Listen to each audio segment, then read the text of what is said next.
Hey folks, Mr. Justin here with Secret Weapon Miniatures and another 2-minute tutorial.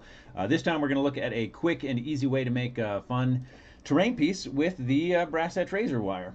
What you're going to need is some H-column, either from Plastruct or Evergreen Plastics. You can also use the L angles. I recommend a minimum of 1.5 millimeter pieces. I made mine today out of the last of my H column here, only because it's 2.5 millimeter pieces and it's going to be a lot easier for you to see down there. So what I've done is using the cutting board, in fact here, let's go ahead and make one out of the L's. What I'm going to do is decide on a length I want for the height of the piece. In this case, I just went 2 centimeters. So we've got this here, or an inch, rather. This is, sorry, my imperial board, or cutting mat. And I just cut 2 pieces that way, and they're going to make up my cross beams at the end. Then all you need is one piece that goes between them. So in this case, I've got 2 that I already glued together. Using the squares on my cutting mat here, I'm going to take one of the pieces, more or less in the middle, add a little bit of plastic cement. This is the methyl ethyl ketone, so the actual plastic cement that melts the pieces together. I like that for my terrain because it's a lot more durable. I use it for most of my plastic models actually, but especially terrain. So I've got a little dot on approximately the middle, and what I'm going to do is I'm going to line that up right in the middle, or as close to the middle as I can get, between a pair of lines there. I'm going to take the other piece, put it across it, right on, you guessed it, the middle between the lines. Oh look, a reasonably accurate crossbeam. And I say reasonably accurate because it doesn't have to be perfect. Hypothetically, this is all going to be made in the field, and I have in fact made stowage kits out of this. I'll take the 4 pieces like this, not glue them together obviously, take this piece, put it next to it, so you've got the 4 pieces here, the board here, and then a big coil of razor wire just in a big circle right next to it. You can stick that on top of a tank or something like that, or maybe you're using it on a diorama or display, and that works beautifully. All of this, I recommend pre-painting it because it's going to be tricky to get the razor wire on once it's assembled.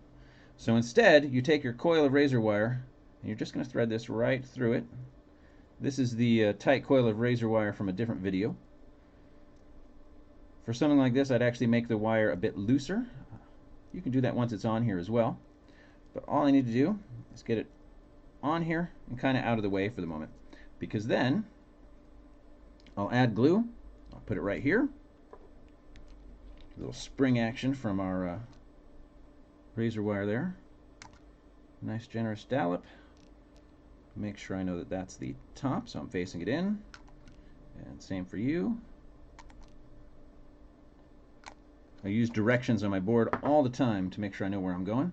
So again, I've turned the inside that has glue on it so I know which I'm going to apply. Hold that here. Bring this over. Hold this here.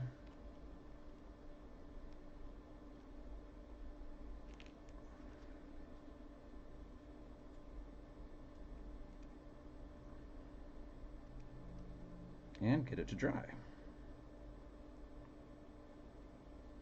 Reasonably stable as it is right now, you can see, but I'm going to go ahead and come in and add more glue. You can use cyanoacrylate if you want, super glue.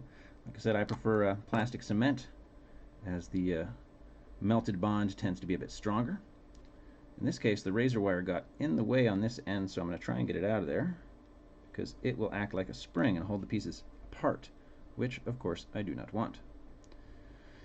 But that's it, and then once it's completely dry, you can go in and loosen the coil of razor wire, or like I said, wrap it around something a little larger than a tiny paintbrush. That way you get a nice big bushy roll of razor wire right here. And these make nice portable barricades. You can pop them anywhere you want on the table. You can stick them on another piece of plastic art if you really want them to be durable. That way they're not going to get as bumped or anything by figures, less likely to get stuck on them. But this is one of my favorite pieces of quick and easy terrain. It costs almost nothing to make. It looks really realistic because you've got the great razor wire under there. It does look like an improvised field barrier. It's good stuff. Any questions? It's Mr. Justin at secretweaponminiatures.com. You'll find us on facebook.com/secretweaponminiatures. And if there's anything you'd like to see me cover, let me know and I'll see what I can do. Thanks so much for watching.